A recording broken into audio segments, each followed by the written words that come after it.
Hey, welcome back to the Infamous Podcast. This is Brian. This is Darryl. And Darryl, Conquest is so ronery. It's not even funny. So lonely. All I could think of was the song from Team America with Kim Jong-il, where he's like, I'm so ronery. Anyway, so this week we're talking about Invincible. We're talking about Reacher, and we're going to talk about episode 3 of Daredevil, even though we're recording this on the day the new Daredevil episode comes out. But it won't come out until we're done recording.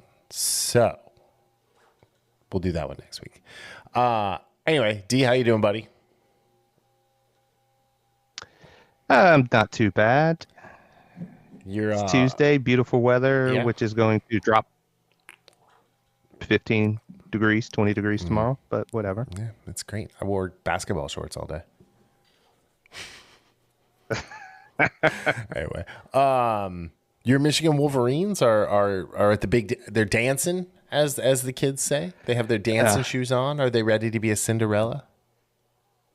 Not quite a Cinderella, but I'll say this: I don't know if the West Virginia governor has it right, but this committee needs to be investigated for some of the decisions they made. Like, they seriously need to be investigated because something's just not, or they're that incompetent that they need to be never to do this job ever again. I mean, how Xavier didn't get in as like a 13 seed is beyond me. Well, they're in the play-in game, which they're playing Texas. They're at a play-in game. Who is 19 and 15. Right. Texas is 19 and 15. It's a home game for Xavier. So. Yeah. Well, I mean, I guess that's how they, said, well, you know what? Texas probably shouldn't be in here because they were 6 and 12 in the SEC. Look, I don't care how good your conference is. If you are 6 and 12, you should not be in the tournament. Correct. Period. End of story. Correct. If you're 8 and 10, I can see the argument. 6 and 12, no. Yeah. And the fact North Carolina got in is actually highway robbery. I mean, I have UNC they shouldn't have sniffed to the like NIT Sweet 16, tournament. I think. So. Well, a little bit closer to us. I absolutely don't. My whole thing is I have Kansas winning. Yeah. Which, have you watched Kansas this year at all? Nope. I have not watched a minute of basketball. So the sad thing, did you hear about Miami? Our Miami of Ohio? I mean, they lost to Akron. So. Well, no, the NIT bid went to Kent State, who Miami beat 3 times this year, and who Miami had a better record in conference and overall then. Yeah. And they decided to give the NIT bid to Kent instead of Miami of Ohio. That makes no sense. The mighty Red Hawk it does not. Once again snubbed. So, but I mean, really, do they really want to be the 69th best team in college basketball? Man, they blew that game against Akron. They absolutely blew that game. So, I mean, Akron definitely could have been one of the 16. Like, they could have gone like all the way to the end of the NIT and been the 69th best team in college basketball.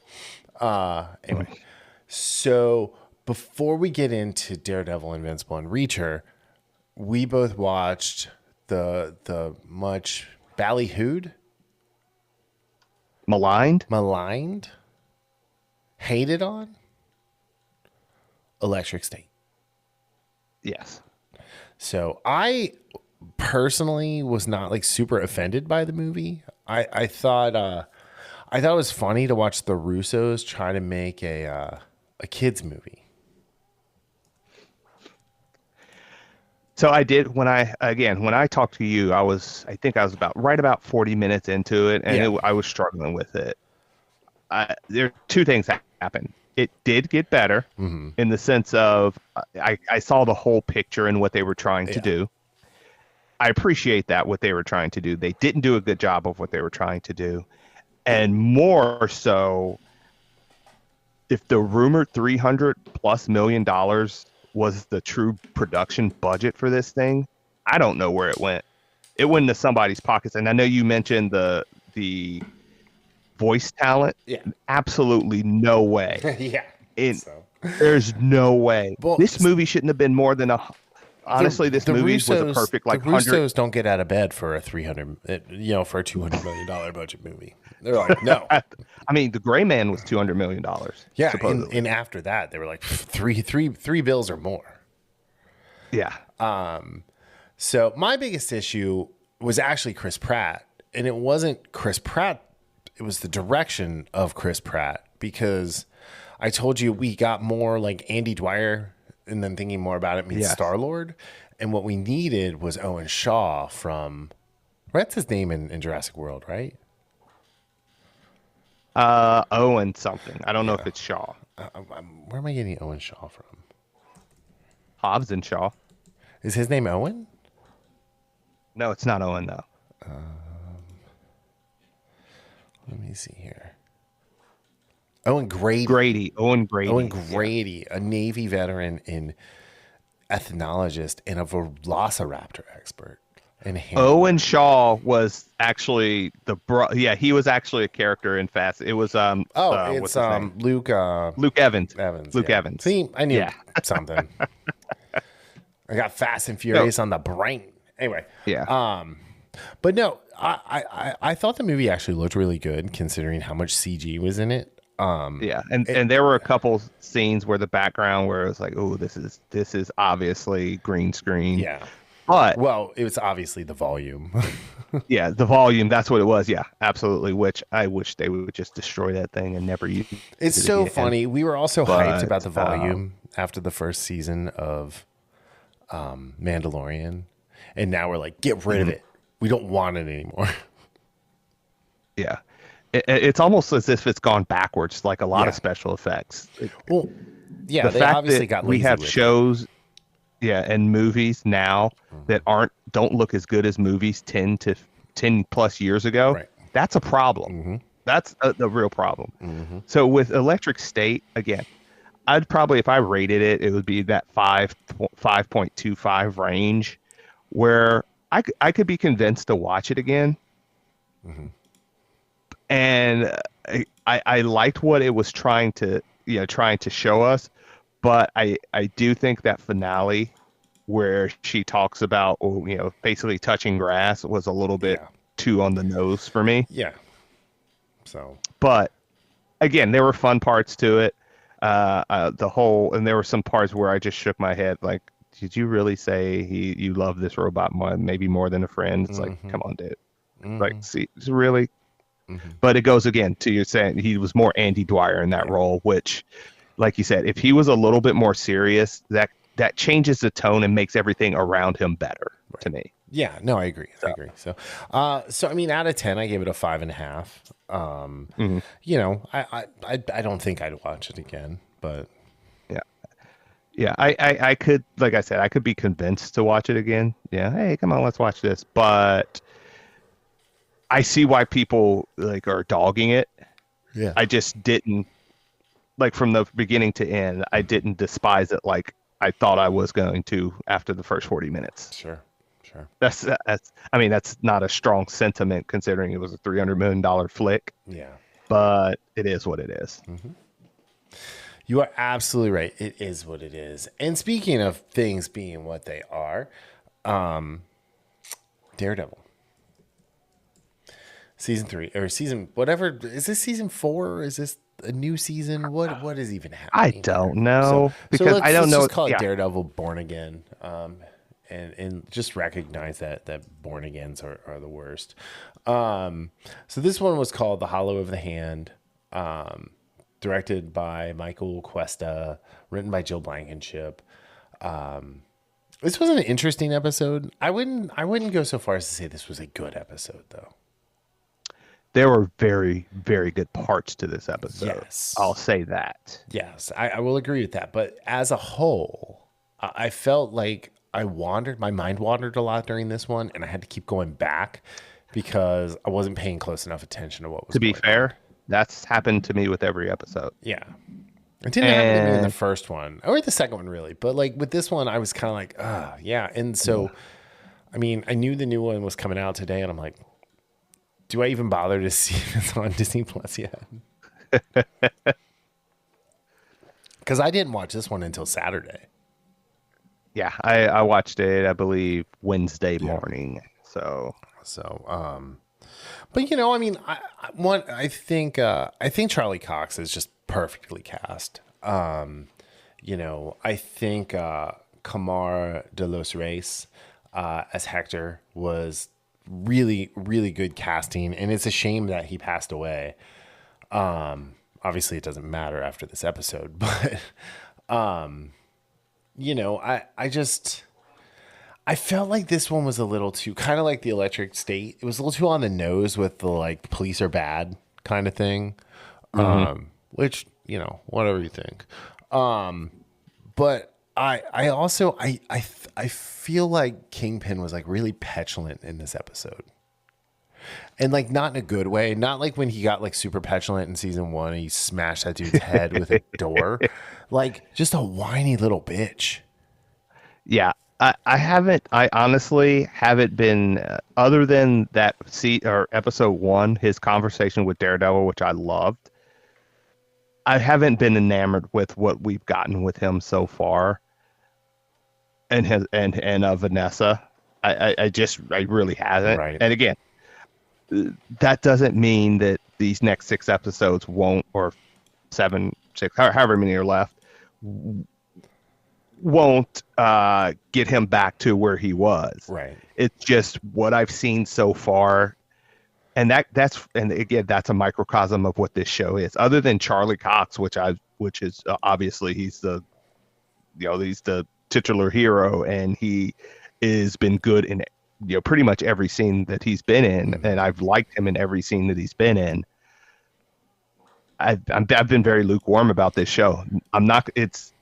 Don't get me wrong, it's better than most of the MCU shows so far. Other than a handful of shows or seasons, this has been better. Now that doesn't mean it's good, especially when you compare it to the original. Right. I did one of the things, as you mentioned, Hector. Just like I said with the Electric State and kind of what you just said, there were some things I really liked, although it did come across as a little too on the nose. Yeah. Even though emotionally, like Hector on trial and him asking Matt asking all these things about why did you do this? Why did you do that? Why did you run towards a burning car and get this family out? And it's like, because it's the right thing to do. Right. And you had a good point when I texted you about it, and you're like, that's how a hero is supposed to act. Right. And it's something we don't get often now in shows or movies or comics or any avenue, really. It's a lot of times it's, that anti-hero, Deadpool is a perfect example. Hell, Wolverine's a good example of that. But I mean, Punisher is an example, and we love, John Bernthal. You love John Bernthal. He's awesome as Punisher. I'm not saying he's not a good Punisher. It's just he's too much. In what way? Are you talking about him as an actor or him as him as an actor? He's just extra, and it's kind of like okay. Right. I really like him as an actor in pretty much everything I've seen him in. I don't dislike him as an actor. I'm just saying as Punisher, he's too much. Like it's just too they just went too far with Punisher. Like I couldn't even finish the Punisher series. Oh no! Well, you're talking about the Punisher series. That's a different thing. Even the Punisher series. Even when Punisher showed up on Daredevil the first time, I felt like it was too much. I didn't. I that was peak Punisher. Now I wasn't a fan of the series itself. Yeah. I actually didn't really like the Punisher series. I don't think it needed a series. Yeah. Just what, have him pop up in other shows. He's that type of character that you don't need. Right. To have a whole series, and I just wasn't a fan of the series. Yeah. But again, going back to Daredevil, again, it's mediocre. It's fine. I mean, this is definitely my favorite episode. Yeah. Because like I said, I mean, the end is great. It reached me like emotionally. It made me emotionally invested in Hector's journey. Yeah. Which sadly came to a sudden stop. He was But what was it John Cena said? He was met to, when he talked about when Osama bin Laden was killed. yeah, He was whatever, something to a permanent end, and yeah. yeah, yeah. So in that regard, even though yes, it was better than the first two for me, so it's moving up. Like, but it's still lacking the quality of the original. Yeah. But I will say though that because of what we got in this past episode, I won't say I'm optimistic, but I have a little bit more hope that they can keep this momentum going, that we can get something that at the end of the day we're going to be like, okay, this is pretty decent. Yeah. I mean, I hope so. I mean, really. It's 9 episodes, so, you know, if it's bad, it's only 9 episodes. Yeah. It's not even double digits. So, but I don't know. I just kind of like, I don't know. It's just, there's nothing like super memorable about this because the show, like the look and feel of the show is so sanitized. It is. The only power of Matt's that we really get is his like enhanced hearing. You know, they haven't done a single visual for much of the other stuff. So it's just kind of, I don't know. I just think it's lazy. The show just feels super lazy. And it's not that the people aren't working hard or anything, but like it just makes me really like respect Thomas Jane as the Punisher. What? I'm kidding. I'm just being stupid. That's like such a random thing. I mean, that's like I sit there and I'm watching the show and I just start thinking about other things. I'm like, I wonder how long the hot end will last on my 3D print. You know, it's just so. Anyway, But you you're know the what I mean. the biggest indictment. What you said, it's sanitized, and the biggest appeal for these Netflix shows is that they really felt down. I mean, not counting Iron Fist, they really felt down and dirty and gritty.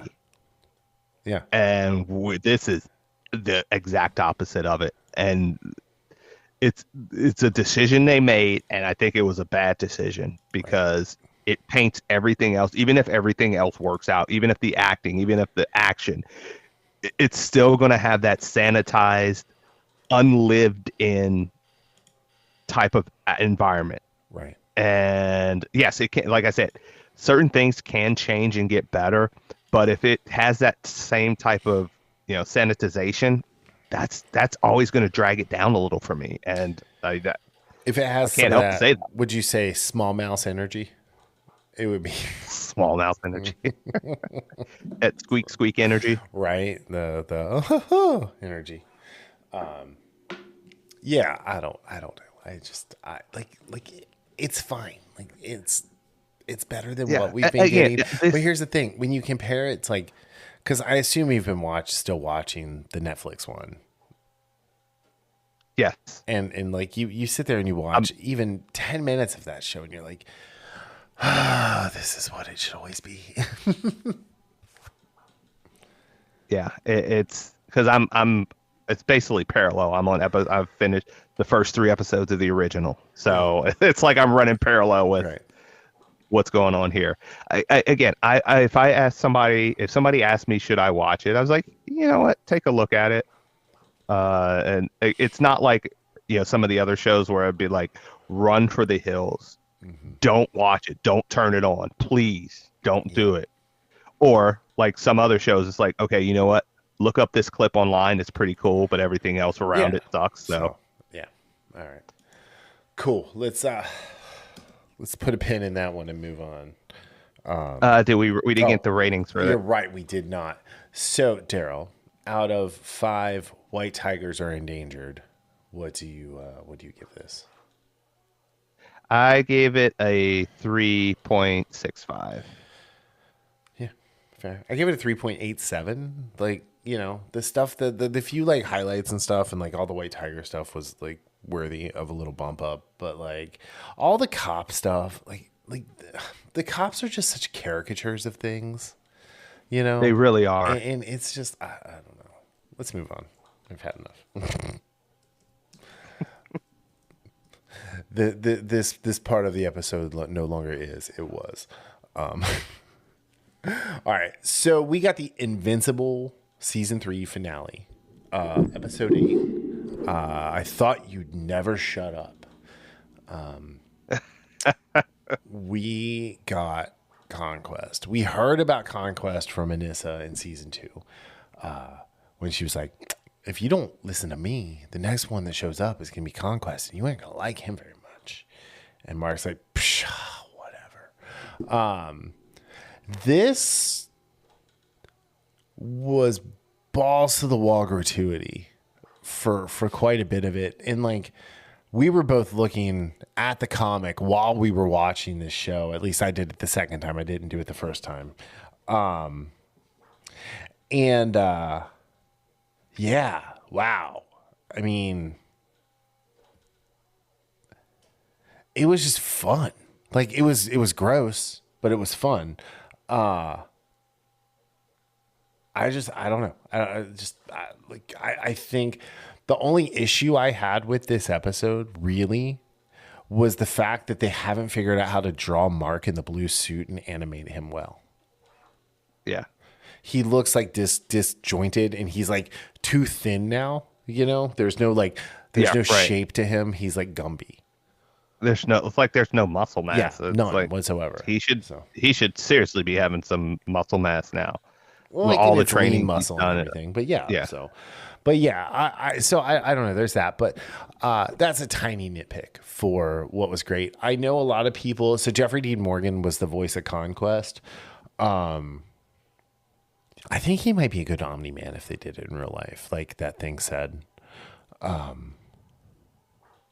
anyway, I digress. There were a bunch of people complaining that his voice wasn't right. And it's like, what are you talking about? This is perfect. Like, Conquest isn't this overly emotional, like growly, like, he's a sociopath. Like, the only other voice I would have really liked to hear coming out of him is what's his name from Dexter? The guy that plays Dexter. Oh, Michael C. Hall. Michael C. Hall. C. Hall, yeah. Yeah. Like, that would have been cool. You know? Yeah, I really like Jeffrey Dean Morgan as the voice. I really liked his voice and what he brought to the character. Yeah, and again, the action was just outstanding. Mm-hmm. So many panel accurate poses and sequences. Comic accurate lines. Again, change some stuff up here and there. Can we talk about the coolest part of the fight is when they were in space and he blew the little blood bubble and made it into a heart and then crushed it. I mean, that was kind of... That was just cool as shit. I was like, that is... Yeah. Like, whoever's the animator is that thought to do that, or the director who thought to do that, good on you, sir or madam. That was awesome. That was just like a cool little like beat in the fight. So... And again, the best part of... I think this might have been a character I did not realize I wanted to see. One of the characters I wanted to see most, in live action, or not live action, in animated action, Conquest. Oh, yeah. And like we said, Jeffrey Dean Morgan bringing him to life in a way that I didn't expect I was going to be so enamored with. Right. It was just a fantastic performance. Great, like I said, great animation, direction of the fight scenes, and just so many of those scenes, like I said again, that we remember in the comics, like the way he was trying to tear Oliver apart, what he did to Eve, and just beating Mark to a pulp. Like, again, let's not get it twisted. We all know that if he really wanted to, like in this fight basically in the first round, he could have, and Mark couldn't have done anything about it. He literally couldn't have done anything about it. So, so there's a couple things. The one line that I really dig from Conquest when I knew it was over for him is when he tells Mark, and it was the same thing in the comic. He goes, "Oh, you're angry. Like that doesn't help you." And it's like, you don't know Mark. Mark is so, he wants to save people. That's his like, Peter Parker is redemption. Batman is the mission. Mark just wants to save people and be a hero. And for him, the idea of like cutting loose like that and like relishing in it like Conquest does is completely foreign, even all the way through all 143 issues. That being said, the best line, and it's still my favorite line from the fight in the comic, and it was in Steve Yeun delivered it perfectly, is when he tells Conquest, "I can see the future and you're not going to see tomorrow." And it's like, fuck yeah, more of that. So yeah, it was, and again, what is it? Half this episode was the fight, and then you have the aftermath. You have the Rex's funeral, and Eve kind of explaining what happened with her powers, and what else happens in there. Well, you have Cecil and Donald with the reanimate. You have some of the other stuff. You had Oliver in the fight. That was a big part of it. The whole him trying to rip or just slowly ripping Oliver apart was pretty great. I don't know. I do think it's funny though that last week people were like, "Oh, they're saving all the budget." It's like, it's animation. It's not the same. It's not. Yeah. It's all animated. It's not like they're just animating these explosions. I can't get over the nearly 180 turn this show has made for me since the first season, because I hated the first season. I still hate the first season. I've rewatched it. I was if anything, I was soft on it. But at the end of the day, it's just such an interesting show that they can take this kid who, is by all means whatever, but like, his name is Invincible, and like Haley was like, "Well, what do you mean he broke his hands? He's invincible." I was like, "That's the joke, Haley." Like the satire of it all is his name is Invincible. And how many times does Mark say, "I really need to change my name"? The other thing you had was the stuff with Angstrom Levy and the technicians in Battle Beast being found. Yes. So that was it. Right. And then, more of that. But it was pretty interesting to see. Oh, and then the Damien Darkblood thing at the end. To reinstate him as Hell's ruler. But what do you give this episode? 4.85 out of 5. Yeah, I want to know 4.8 out of 5. I almost went 4.9. So no 8.8s, no 8.6s, straight up 8. Just straight up 8. 0.8. 0.8. And that was out of 5. Only the Lonelies. So that was weird. Let's just talk about that for a second before we get to the season as a whole. Him whispering into sweet nothing. So what did I like? That's the subtitle for the episode. Of all the creepy stuff they've done, Conquest whispering sweet nothings to Mark was definitely the creepiest. Like that. It was like for that. You know the thing The Rock does with his forearm, that gay thing he does, like that he does all the time. It gave me goosebumps in the wrong way. Like my spidey sense was tingling. I'm like, this isn't right. Like it's like nothing about this is right. What's happening here in this moment? Like it's almost like he's asking Mark if he wants to get into a windowless van because he's got the Game Boy mom.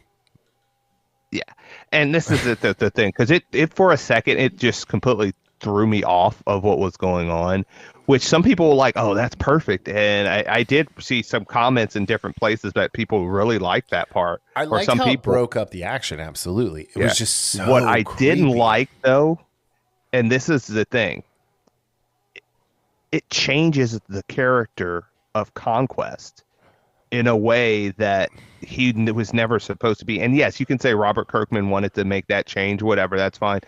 Just because this is what people don't get. And when people say that, and that's why I say everything doesn't have to be straight out of the comic. Right. It's just as long as you have the sentiment, you know, and a lot of times the sentiment gets lost. Here's the way I, like in the same way, like I'm looking at it is, you know how, like I'm always saying we can't have real heroes. We can't have real villains either. Every villain has to have some redemption quality arc, whatever. So, yeah. And that's what we saw right there. That's not Conquest. Well, in that one line, it from what we got to the comics to what we have here. Again, I don't know if you've ever seen the movie The Mist. Oh yeah, it's a Stephen King movie. The end and everything is completely different. Yes, and people, and this is the thing, and you can say, like I said, Stephen King, and again, I think he was just trying to promote the movie. He's like, oh, I wish I would have done this with mine. The thing is, when you have that ending, you completely change the meaning of the story. Right. The novella is about hope, and when all is lost, you still having a small modicum of hope that you can get out of this. The movie is, well, everything looks so bad, there is no hope, so let's kill ourselves. Completely different theme. And while I don't necessarily think that what they did with Conquest, especially considering everything else he did, it doesn't completely turn it on its head. I don't think it adds to the character in the way that they want. Well, I think it adds to the character the way they thought it should be for this character. But like you said, we don't need every villain to have a piece of redemption to them. That's not what Conquest is. He's called Conquest for the one reason and one reason alone. Yeah. And saying, you know what, I'm so lonely, I almost think I could cry, but who am I going to tell? What? No. I'm sorry. That's just, this is what the Viltrumites got to once they started integrating with humans. They saw that side of emotion. Right. And we'll see that with like Keg and the black guy and Anissa. Yeah. So I'm really curious if they're going to go there with Anissa and Mark. Dude, that's the thing I keep wondering. It's like, I think they will, because I do think, like, at the end of the day, it's actually kind of an important story to tell for what it is. It's not even kind of. It's an extremely important part of the story. I'm not even talking about just for the show. I'm just saying for the action that happens there. I do think it's an important thing to put out there. So in the ramifications and everything that comes after that. That's all. Yeah, that's what I mean. So, like everything about it is important. Like, and I'm very, and there are ways to handle this. There are absolutely ways to handle it. Fine. Just don't sanitize things. This is not a show you sanitize. No. They obviously haven't. I mean, yes, Eve didn't, increase her bosom size. I'm fine with that. That's not something that's not a hill I'm ever going to die on. It was just a funny thing in the comic, but like, that's what I mean. But like, it's just along the lines in the show. Yeah. But I think it's actually not super important, but at the same time, it's not important because of why she did what she did, and kind of it's a peek into her character and her and Mark's relationship. Correct. But that's not like it's. What I'm saying though is they didn't do that. Right. Does that mean they're going to be scared away to do something that's a lot more graphic, even if they don't show it? Because it's against a guy. But again, I see what you're saying, but I think they're going to do it. I think they will. I agree. I think they will too. But I wouldn't be surprised if they did. They have to handle it a certain way. Yeah, because the comic Robert Kirkman, who is not the most subtle of writers, handled it deftly. That whole I thing thought he did a good job for the next 50 or 40 issues, whatever was left, less than that, more than that. Like, handled it great, like really, and it became this like bit of Mark that, especially with the time jump thing that happens and all of that. So anyway, I thought I agree. I think he did a very good job with that. Yes. So the season as a whole, out of 10, Mark Grayson is gonna fight. 8.5. And just imagine that in the voice of Daniel LaRusso is gonna fight from Karate Kid. Sorry, go ahead. I know. Oh, dude, I knew that from the start when I first saw that. I said it in that voice. Daniel LaRusso is gonna fight. Anyway, all right. So you did an 8.5 out of 10. Yes. Yeah. I'm right there with you, actually. We're kind of the opposite. I did the 8.57. So just the 0.5, Darryl? Yeah. No 0.6 or 0.3? I think as a whole, this was the strongest season. They keep getting better. And ideally, it keeps this energy going throughout. The voice actors they keep getting are spot on perfect for the characters. I'm gonna miss Rexplode. I didn't think I was going to, because Jason Mantzoukas is literally a lot in everything. Rafi Boss. But I am gonna miss Rex. I mean, I missed Rex when he got blowed up in the show or in the comic too. But I think he went out like a hero, even though he was probably one of the most flawed characters they have. Yeah, I will not miss Rex, even though in the comics I did miss Rex. And again, I never came to terms with Mantzoukas as the voice actor. Okay.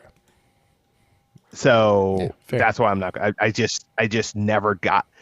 I'm not a huge fan of him anyway, as just his comedy and stuff. But I mean, there are a couple things I've liked him in, but overall, I just, like you said, he's a bit much. Yeah, I mean, he's great. He's great in the League, like as Rafi.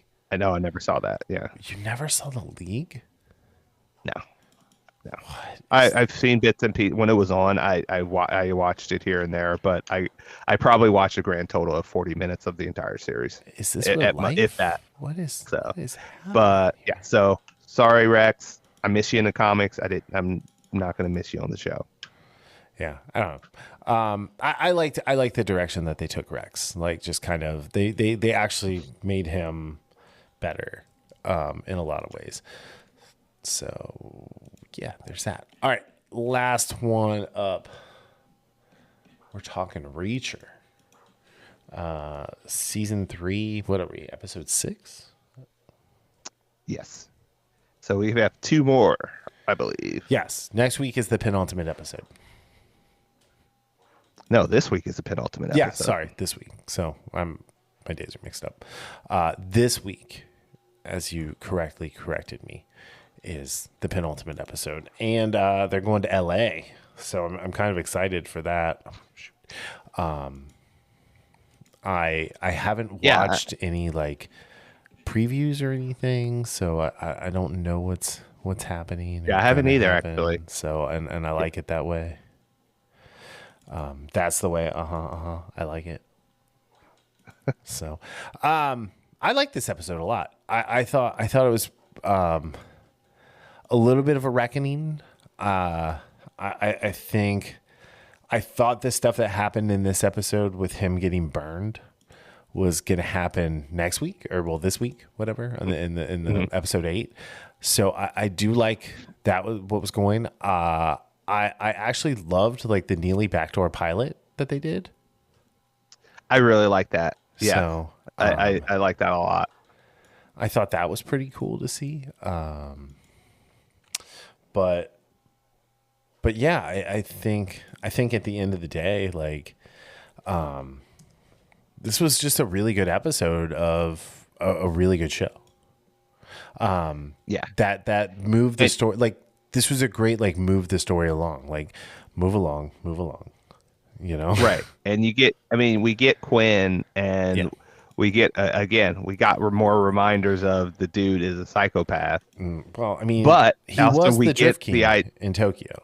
Yeah. So, but we also get the fact that even he is, he's the underling, or he is the he is reporting. He has a boss, and he's working with the Russian mob, so he's not the end all be all. right. I mean, for Reacher's story, he is. Right. For getting Teresa, he is. Right. But I like that dynamic, seeing this guy and realizing, again, that's what they always say. There's always somebody bigger. Well, I don't know. There's not many people bigger than Paulie. What did Qui-Gon say? There's always a bigger fish. Yeah. Yes, and the guy who I don't know his name, but he's almost always plays a bad guy. That plays the Russian boss, the Russian mob guy. Yep. He is, he's like the guy that plays Hank Schrader and Dean Norris, Breaking Bad. Yeah, Dean Norris. He always plays a cop. Mm-hmm. No, actually, Dean Norris used to play like evil, like crooked FBI agents. No. So, no, he in the 80s, he was in like several movies where he was a cop and almost always got killed. But he was like Sean Bean then. Yeah. But yeah, I don't know. I really like this. I liked the way Brendan Fletcher got taken out in this episode with the boat. I thought that was cool. The whole scene with Reacher bringing Zach to talk to Duffy, and then what's his name, Vasquez, pops up and he's like, "What are you doing here?" And that was crazy. Yeah, one of the things that's like the whole Reacher Duffy thing. Again, we've always known something was going to happen between them, and kind of knew that it was going to be Duffy just by how she would look at him. So I thought that scene was, that was a nice little, when nice she little bit of kisses levity. him, when she kisses him, and she's like, "No, not again." It's like, and he's like, "Wait, I didn't what? know it was going Did to we happen the miss first something?" time. Yeah. So we watched some Blue Mountain State yesterday, just to like show Jen like the difference between Thad Castle and Jack Reacher. But yeah. But that scene where he's like, "I didn't know there was a first time," was a very Thad Castle moment of the episode in the whole series. But yeah, and then at the end too, when she's like definitely sneaking peeks, and he's like, "You keep looking. Someone who keeps looking isn't like, But yeah, I think it's really interesting. I really do love this show. And the way they tortured the army investigator was, it's like, oh man, they're gonna kill this kid because he answered the phone. That sucks. Yeah. Poor little bastard. And again, and you had the scene out in the, like, it's just, I like, going to your point though, I do like this. I mean, I'm definitely a fan of this show, and I think I said it a few weeks ago, where there's stuff that happens that it's gotten to the point of ridiculousness. Oh yeah. As far as some of the stuff Reacher does, but it's similar to the Fast and Furious movies, where it's just like, you know what, I'm going to enjoy it for like some of the earlier, like I haven't watched Dex yet, but they're not superheroes. You know what I mean? But yeah, it's like, enjoy it for what it is, and what it is. It's that play on, kind of going back to what the Electric State was trying to do, what I thought it was trying to do with like that kids 80s type, or early 90s type vibe. Reacher as a character would fit perfectly in the 80s and 90s. Oh yeah. And I'm here. That's one of the things that appeals to me. That's why we just like Jason Statham movie. That's why we like it. Yeah. That's why. Yeah, when The Working Man comes out in a couple weeks, right. I'm looking forward to it. And The Beekeeper is one that you can watch again and again. So right, because he's And killing that's what Reacher is to me. Yeah. No, you're right. You're right. Yeah, no, I think this, like I said, this was great. You know, I'm excited because it got announced this week that it got picked up for a 4th season already. And I didn't see that. Yeah, and Nice. they're gonna release what the book is, I think, in a couple, like after the season's over, what the next book that they're covering. I do think. So I'm reading the Brian Herbert and Kevin J. Anderson Dune books right now.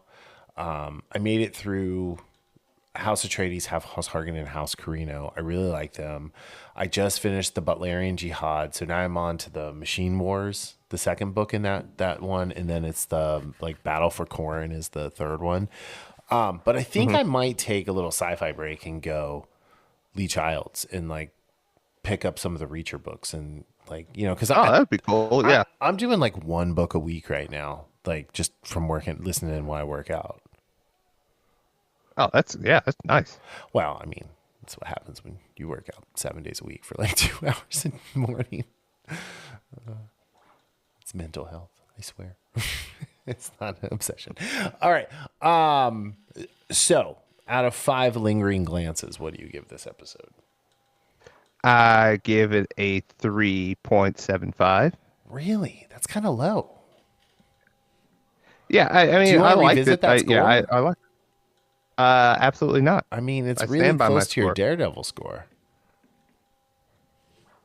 Yeah, it is. All right. I gave this a 4.2. Not the best episode of the season so far, but I think as far as the penultimate Eve episode, I don't know if that's a word. I just made it up. Penultimate Eve episode? The penultimate Eve episode that I think it did a really good job moving the story along, especially with Quinn, especially everything that was going on there, and then really highlighting and showing us, not just telling us what a bastard he is, but what he did to Zachary with the gun in the Russian roulette was crazy. Yes. Yes, it was. Or I'm sorry, Richard. Richard's the kid, right? Richard, yeah. Richard. Yeah. Zachary's Anthony. I keep getting him and Anthony Michael Hall's character names mixed up. But yeah, and I'm gonna miss seeing Brendan Fletcher with his skullet. That was a good look. So, That was awful. all right. So I think that's it. You got anything else you want to talk about? The Happy Gilmore 2 trailer came out. It actually looks really good. So did not watch it. I happened to see it like earlier, but I didn't get a chance to check it out. I saw it pop up on Instagram and I went directly to YouTube so I could see the whole thing, not just the, portrait mode version. But it looks funny. And it's going to be on Netflix, so that's kind of cool. When's it supposed to come out? Soon, I think in a couple weeks. And then Starz released the Spartacus House of Ashur trailer today, sometime. Okay. And so on top of that, I got an email from Starz today, and you guys should, if you guys are interested in Spartacus, Starz has a deal right now where you just pay up front $24 and you get it for a whole year. Oh man! So really, I mean, you already have it, obviously. Wink, wink. I was about to nudge, say, nudge. yeah. Even though you turned Paramount off on me. Anyway, but yeah, no, it's I'm looking forward to that. There's a lot of cool stuff that's like on the horizon of coming out that like we're not even really thinking about, that when it comes out we're gonna lose our fucking minds. So I guess there's a new Hunger Games book that maybe dropped today or something about Hamish. Yes, I did see that. So I actually might track that down too, because it's about his Hunger Games, his Quarter Quell. So, which I think that would be an interesting book. I was trying to think about who would play like young Woody Harrelson.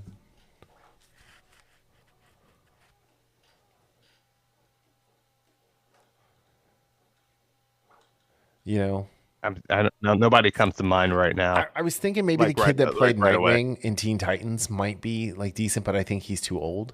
And I don't think Brenton's really acting anymore because he like went and got a farm. But yeah, I don't know. Like, I think you had to go like total unknown. Yeah, yes. Like, I would agree go the with Chris that. Reeves route and just get some rock climber, like action sports guy who's never acted before. Not that Chris Reeves had never acted. He just wasn't popular. Anyway, all right. Well, cool. Well, let's wrap it up there. Thank y'all for listening. We will be back next week with more Reacher, more Daredevil, lots of stuff coming out. So, all right. Any last words, Steve? Nope. Just remember, John Cena didn't break up with just you. He broke up with all of us. And on that note, we will see you later. Goodbye. See ya.